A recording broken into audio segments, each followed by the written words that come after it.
اب رہ جاتا ہے آخری مسئلہ یہ کہ خفین کے اوپر جو مسح کیا ہے وہ مسح کن چیزوں سے ٹوٹ جاتا ہے، کن وجوہات کی بنا پر ٹوٹ جاتا ہے۔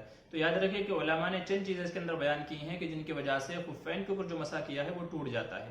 ان میں سے پہلا مسئلہ ہے اور ان میں سے پہلی وجہ ہے آدمی کو بول و براز کی ضرورت پیش آ جائے۔ آدمی کو پیشاب پاخانے کی حاجت پیش آ جائے تو ظاہر ہے اب وضو کرے گا، اور وضو کرتے ہوئے پیروں کو دھلنے کے وقت میں اگر خفین پہنے ہوئے ہیں تو ان کے اوپر مسح کرے گا۔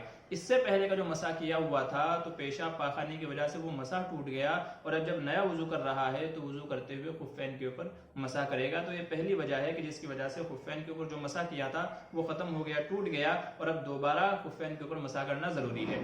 اسی طریقے سے دوسری وجہ یہ ہے کہ آدمی یا تو خفین کو موزے کو اتار دے۔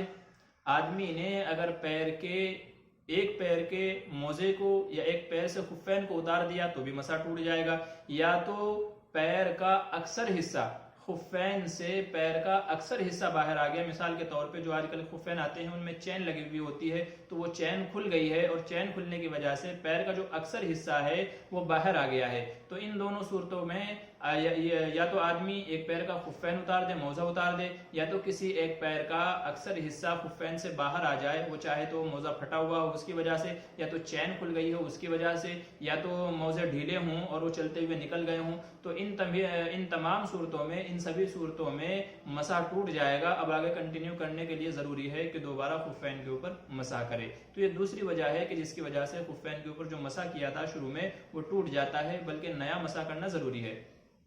تیسری وجہ ہے کہ مسح کی جو مدت تھی وہ گزر گئی۔ مقیم کے لیے، جیسا کہ پہلے بتایا گیا کہ مقیم کے لیے جو مسح کی مدت ہے وہ 24 گھنٹے ہے، اور جو مسافر ہے اس کے لیے 3 دن 3 رات یعنی 72 گھنٹے ہیں۔ تو اگر مسح کی یہ مدت گزر گئی ہے تو آگے کنٹینیو کرنے کے لیے دوبارہ مسح کرنا ضروری ہے۔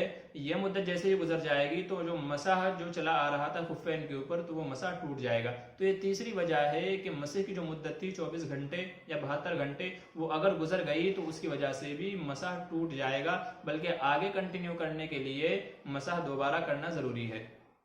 چوتھی وجہ یہ ہے کہ موزہ پہنے پیر کے اندر اکثر حصے تک پانی پہنچ جائے۔ مثال کے طور پہ کہ آدمی نے خفین پہنے ہوئے ہیں، موزے پہنے ہوئے ہیں، لیکن پیر دھلتے ہوئے بے احتیاطی ہو گئی اور پانی خفین کے اندر پہنچ گئے، اور جو پانی اندر پہنچا ہے خفین کے اندر، موزوں کے اندر، وہ پیر کے اکثر حصے کو لگ گیا ہے۔ تو خفین پہنے ہوئے، چلتے ہوئے یا وضو کرتے ہوئے یا کسی بھی طریقے سے، کسی بھی ذریعے سے اگر خفین کے اندر پانی پہنچ جائے اور وہ پیر کے اکثر حصے تک پہنچ جائے تو ایسی صورت میں بھی مسح ٹوٹ جائے گا۔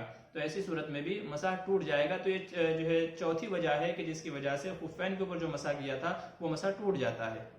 پانچویں اور آخری وجہ ہے جس کی وجہ سے خفین کے اوپر مسح ٹوٹ جاتا ہے، وہ ہے کہ 3 چھوٹی انگلیوں کے بقدر، پیر کی چھوٹی 3 انگلیوں کے بقدر موزہ پھٹ جائے۔ جیسا کہ ہم پہلے بھی بیان کر چکے ہیں کہ پیر کی چھوٹی 3 انگلیوں کے بقدر اگر خفین پھٹا ہوا ہو یا موزہ پھٹا ہوا ہو تو ایسی صورت میں بھی مسح ٹوٹ جائے گا۔ اب یہ موزے کا پھٹنا، خفین کا پھٹنا چاہے تو ایک ہی جگہ سے ہو اور چاہے الگ الگ جگہ سے اتنا پھٹا ہوا ہو کہ اگر اس کو شمار کرایا جائے تو وہ 3 انگلیوں کے بقدر پہنچ جائے۔ تو اگر خفین یا موزے 3 انگلیوں کے بقدر کہیں سے پھٹے ہوئے ہوں تو ایسی صورت میں بھی مسح ٹوٹ جائے گا۔ تو یہ 5 چیزیں علماء نے بیان کی ہیں کہ جن کی وجہ سے خفین کے اوپر جو مسح کیا تھا وہ ٹوٹ جاتا ہے۔